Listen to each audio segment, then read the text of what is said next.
6. Right. Okay, so if you tell me about the Ulrus show. I joined the show in 1970. I went along to the George and Dragon with a chap called Jack Swinfield, who was my neighbour. And we sat at the AGM of the show, and in the room there was Colonel Harrison as the president of the show. Tom Winterton was the incoming president, and I was nominated to go on the show council. Now in those days, the show council was the great and the good of farming. All the farming families that you know for sort of a 5-mile radius were all in that room that evening, and when you think back, it's quite amazing the number of people that were involved and actively involved. There was the Hills, the Malabers, the Shaws from Fradley, Hodgson Walkers from Catton, lots of people, and you can think of the people now. Jim Williams, Ian Hare, Terry Bond, they're all there, and they ran the show. And the show took 12 months to plan, and it still does today. Also, the present chairman is Richard Kirkland. Now his grandfather and his father were show people. So that's 3 generations of one family in the show.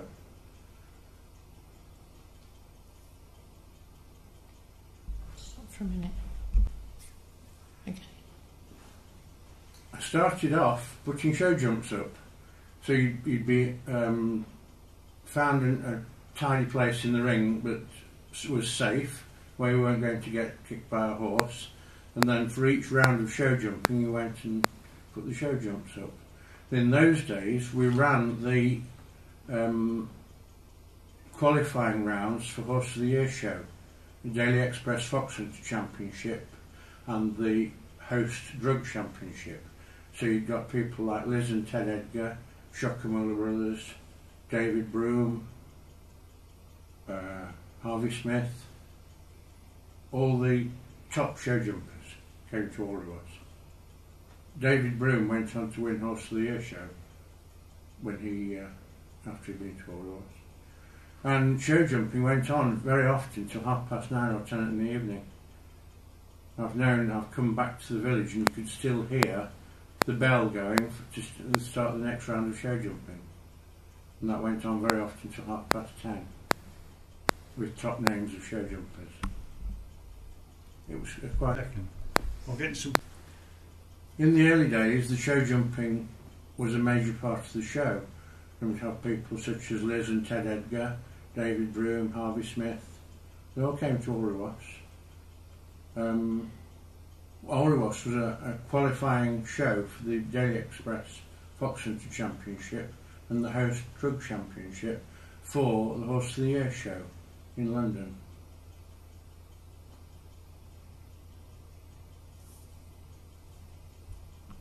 Okay. Yeah. Okay. One of the problems we had at the show in the early days, well, in my early days, was the fact that we used to move around showgrounds.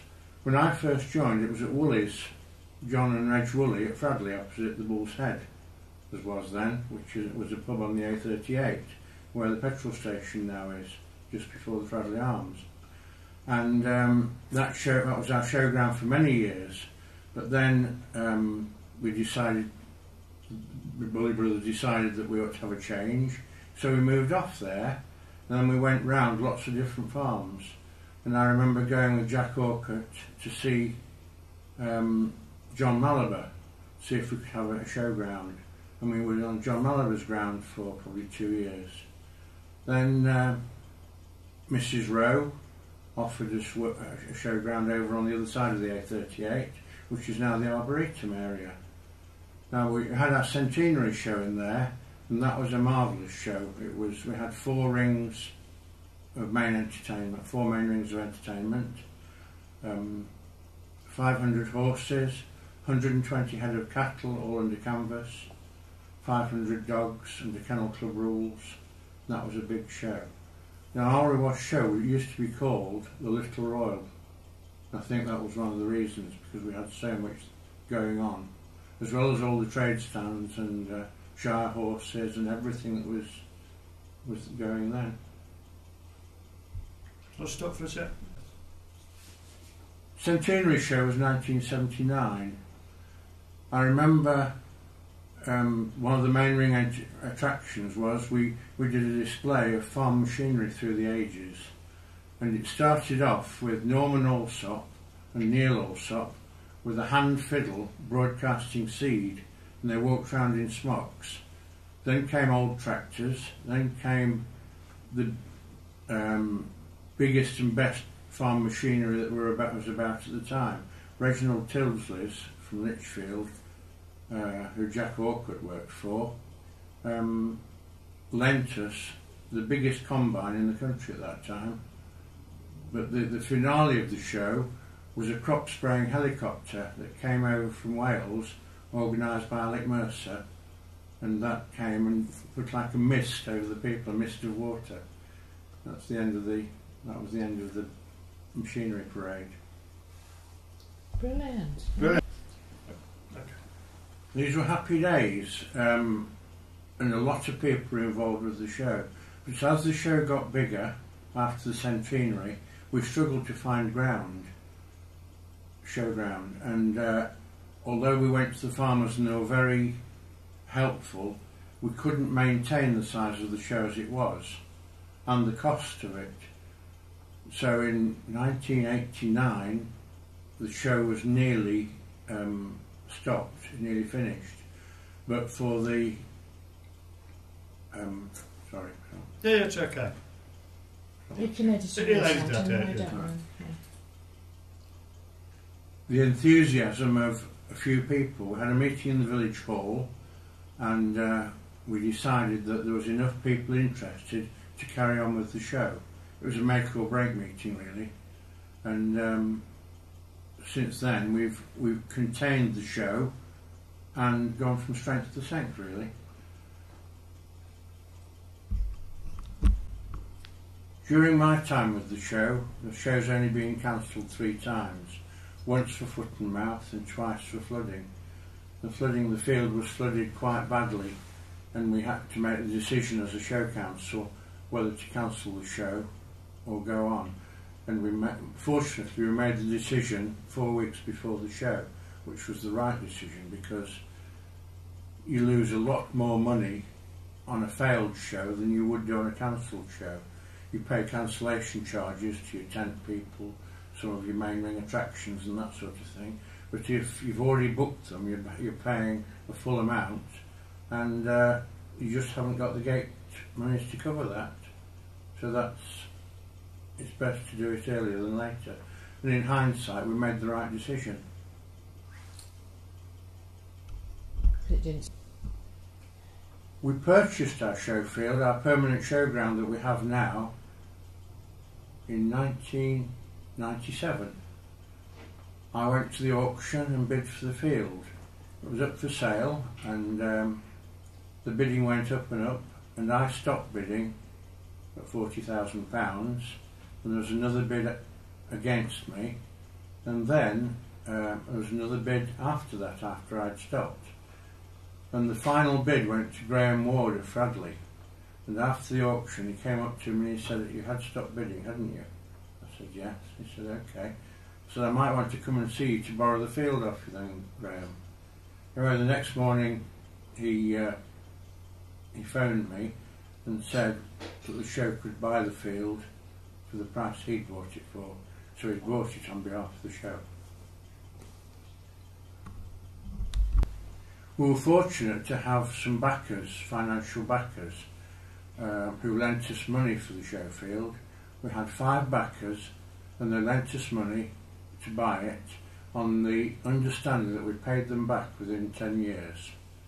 We ran a lot of social events over the next 5 years, and we managed to pay them back fully in 5 years. That was a major achievement for the show. We used to run social events about once a month and just keep raising money for the field fund.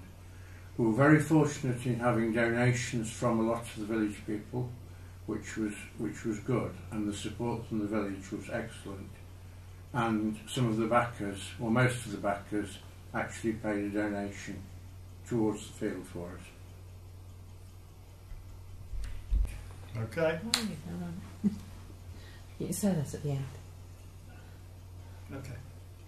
I'm still involved with the show now, as I said before. The show planning takes about a year because the first meeting after the show, you have a look at it and see what was good about it, what was bad about it, and you list the fors and against for it, and you see what improvements you can make. And then the next meeting after that, you start planning for the rest of the show for the next year. And it does take 12 months planning. You've got to sort your main ring entertainments out and prepare your schedules and all this sort of thing. And the earlier you do it and the better organised you are, you've got time in hand if anything goes wrong, which hopefully it doesn't. We've had some interesting exhibitors. We had a man called John Wayman Jones, now who was a Hereford cattle breeder from Herefordshire, and he used to come down on a Friday night with his cattle for the show and end up in the George and Dragon. He'd walk down from the show field, and this one particular night, Friday night, I was in there, and he said, "I'll try they Marston's beer." And he tried a pint and he said, "Oh, it's quite strong, they Marston's," he said. Then he had about 3 scotches and he said, "I think I'll go back to they Marston's beer, it's quite nice." So he had another couple of pints and wandered his way back home. But before he left the George and Dragon, he said, "I hope you'll join me for a drop of breakfast in the morning about 8:30. So I said, "Drop of breakfast, John, what's that?" He said, "I bring a gallon of cider from Herefordshire every show I come to." And he said, "You're quite welcome to come and have a drop of breakfast with us on show morning," which I did. We bought a post hole borer to bore holes for the show, because in the early days we had great big ring posts that were put in and you had to bore the holes for them. Anyway, this post hole borer became very tired and it wasn't much good, so it was put in the auction.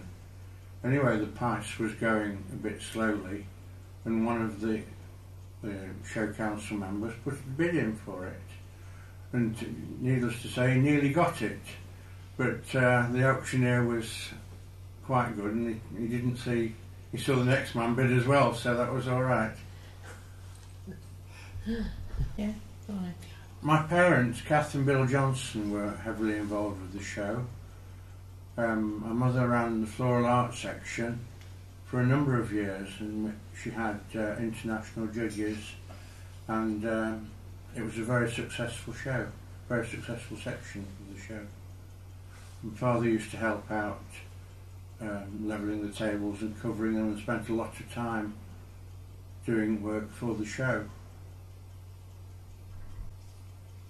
My parents were also involved with chapel flower festivals and the church flower festivals. My mother ran the 10 chapel flower festivals and 2 church festivals. They were very successful. The church ones were bigger, obviously, than the chapel ones. One very successful one was entitled Our Village, where she represented all the village organisations with flowers. She had a team of about 10 people, 10 good flower arrangers that would come in and help her. In my early days in the village, the thatching was done by a chap from Middleton by Wirksworth by the name of George Mellor. Now, George did all the cottages in the village, and his trademark was a scalloped ridge, so that all the ridge of the thatch was scalloped. And his apprentice was a chap called David Wood. Now, David is still the thatcher now in this area, and he's carried on the work that George started. George always used to get a pair of garden shears and cut GM into the actual thatch. When they came here to do a thatch, they used to have the caravan in Tom Mellor's yard, and they'd work hard all day, and then they'd get dressed up at night, go across to the pub, have their meal, have a few beers, and then go back to the caravan. But in the morning they were up with the lark thatching again. So that was that.